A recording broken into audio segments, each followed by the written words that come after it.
क्योंकि दासी के द्वारा हम तक पहुंचाया गया। हालेलुया, प्रेज द लॉर्ड, प्रभु का धन्यवाद हो। और एक बहुत ही अहम जो विश्वासी के जीवन का जो एक हिस्सा है, और वो है एक युद्ध में तैयारी करना, एक युद्ध में रहते हुए तैयार रहना।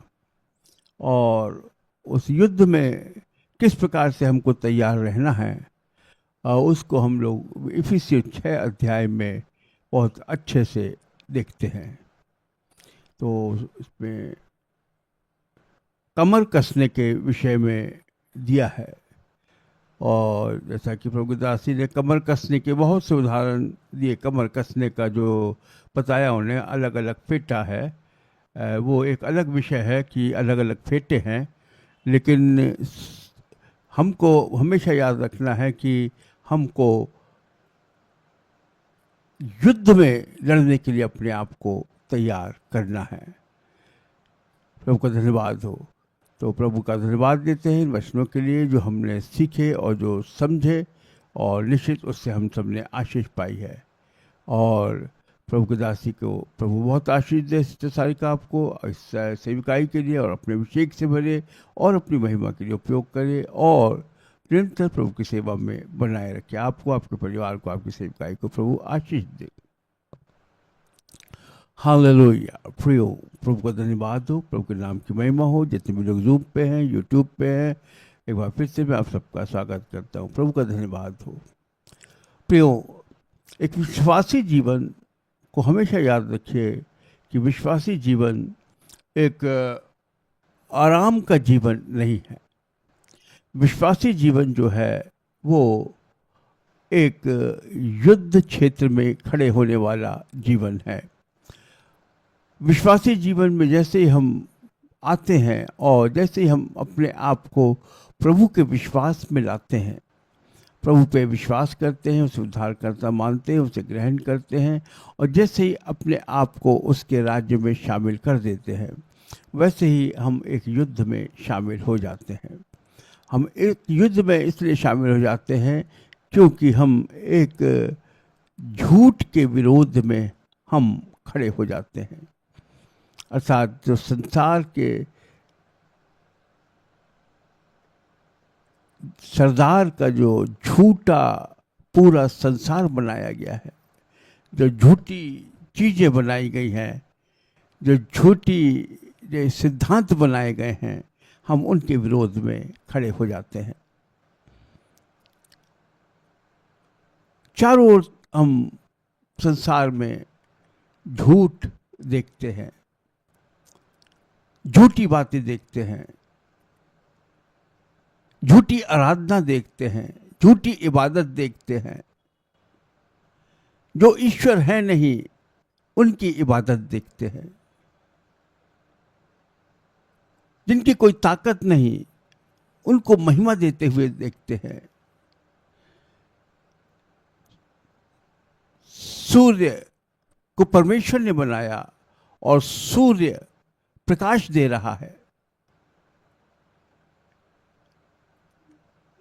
शैतान ने झूठ के द्वारा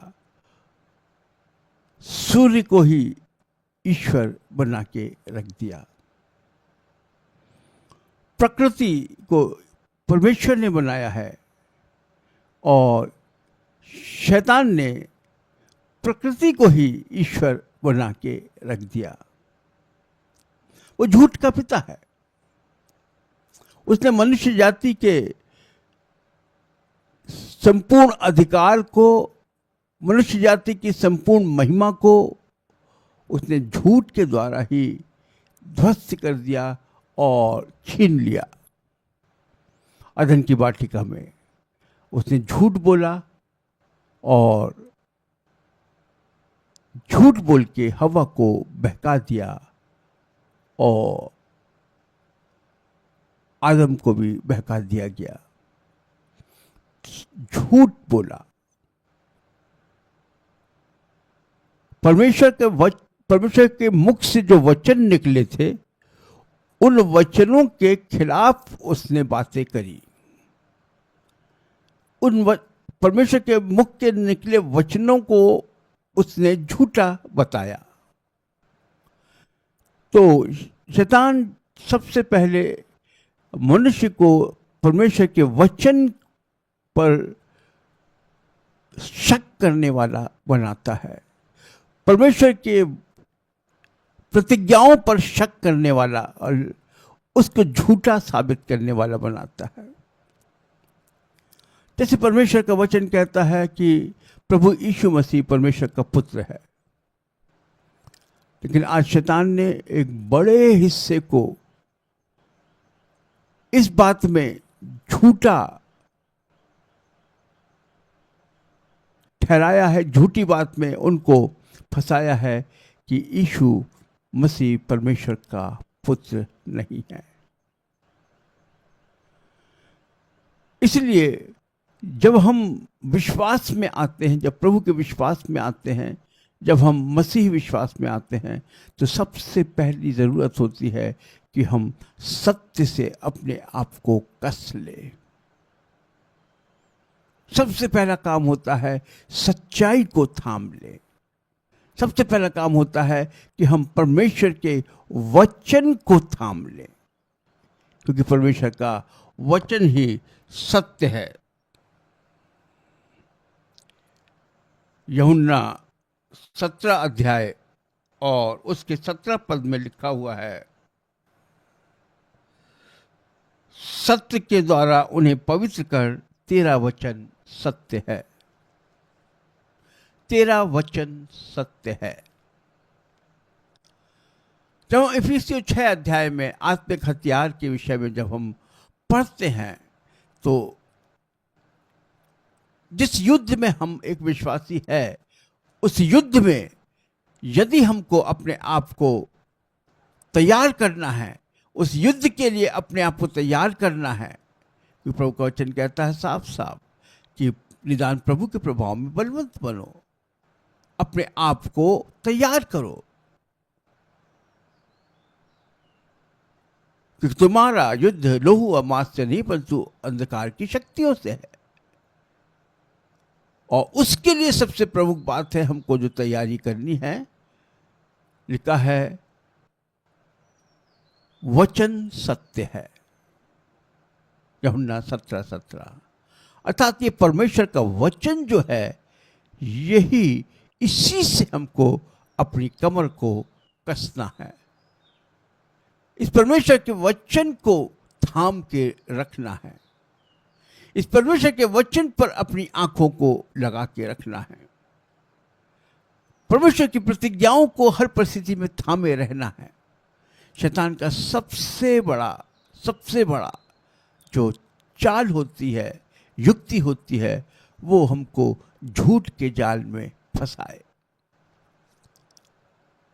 वचन को भी गलत तरीके से हम पर प्रकटीकरण करे।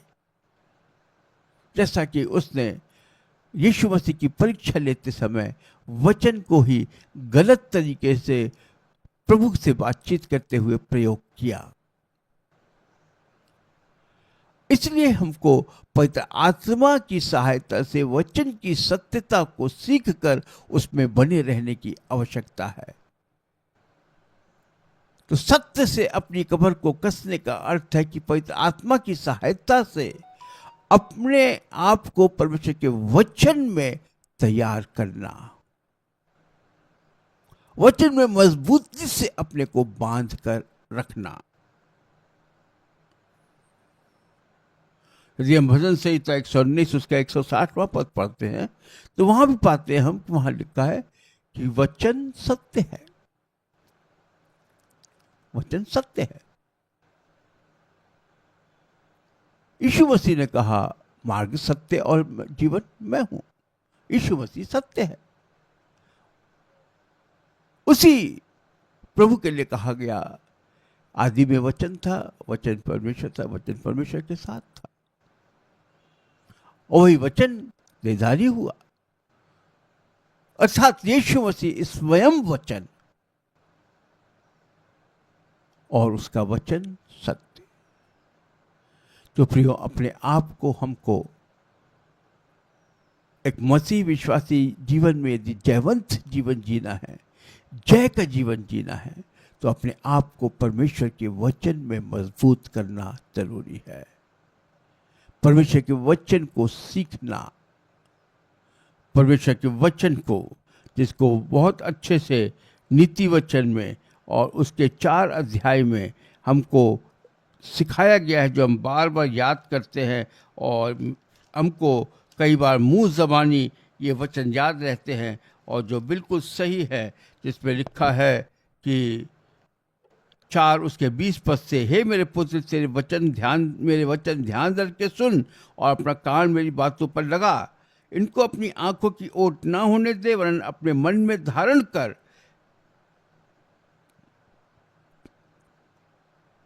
परमेश्वर के वचन को अपने मन में धारण करना, उसे पढ़ना, उसे पवित्र आत्मा की अगुवाई में सीखना और उसको अपने मन में धारण करना। जितना हम मन में वचन को धारण करके रखेंगे, उतना हम झूठ, शैतान के असत्य बातों से हम बचे रहेंगे, उतना हम असत्य बातों से बचे रहेंगे। जितना हम उस सत्य वचन को अपने जीवन में स्थान देंगे। इसलिए एक मसीह विश्वासी को अपने जीवन में सबसे अधिक वचन को महत्व देना चाहिए। वचन को पढ़ें, वचन को समझें, वचन को सीखें, वचन को हृदय में धारण करके रखें। यही वचन है जो शैतान को निरुत्तर करता है। यही वचन है जो युद्ध में शैतान को हराता है। जिस प्रकार की जब यीशु मसीह से शैतान का इनकाउंटर हो रहा था, तो जब शैतान ने वचन को इस्तेमाल किया झूठे तरीके से यीशु मसीह को भ्रमित करने के लिए, वहीं यीशु मसीह ने वचन को सच्चे तरीके से उस परीक्षा में इस्तेमाल करके उसको उत्तर दिया और उसका सामना किया, और लिखा है शैतान फिर वहां से चला गया। तो प्रियो, शैतान को हराने का एक सबसे मजबूत तरीका है हमारे पास, वो है परमेश्वर का वचन, जिसके द्वारा हम शैतान को अपने सामने से हटा सकते हैं। इसलिए प्रभु के वचन में लिखा है इफिसियों 6 अध्याय में, आत्मा की तलवार जो परमेश्वर का वचन है। अर्थात जो हमारे पास जो अटैकिंग वेपन है, जो अटैक करने वाला वेपन है, जो हमारे पास जो उस अपने विरोधी के ऊपर जो जय प्राप्त करने के लिए अटैक करने वाला वेपन है, वो है परमेश्वर का वचन। तो प्रभु के वचन के अनुसार हमको जब अपने आप को उस आत्मिक युद्ध के लिए तैयार करना है, तो आत्मिक हथियार के रूप में हमारे पास है परमेश्वर का वचन जो सत्य है, और उसी सत्य से हमको अपने कमर को कसना है। अर्थात अपने आप को परमेश्वर के वचन में मजबूत करना है। और प्रियो, इसीलिए परमेश्वर ने अपने वचन को अपने नाम से अधिक महत्व दिया है, और हम परमेश्वर का धन्यवाद देते हैं। हमारे व्यक्ति जिस परिवार में परमेश्वर ने इतना अच्छा प्रबंध किया है कि प्रतिदिन हमको उस वचन को अपने जीवन में अपनाने का मौका मिलता है, सुनने का, सीखने का मौका मिलता है, क्योंकि यही वचन ही है जो हमको युद्ध में तैयार करता है लड़ने के लिए, और तैयार ही नहीं करता, परंतु ये वचन ही हमको जय दिलाता है। ये वचन ही है जो हमारे विरोधी शैतान को हमारे पास से भागने के लिए मजबूर करता है।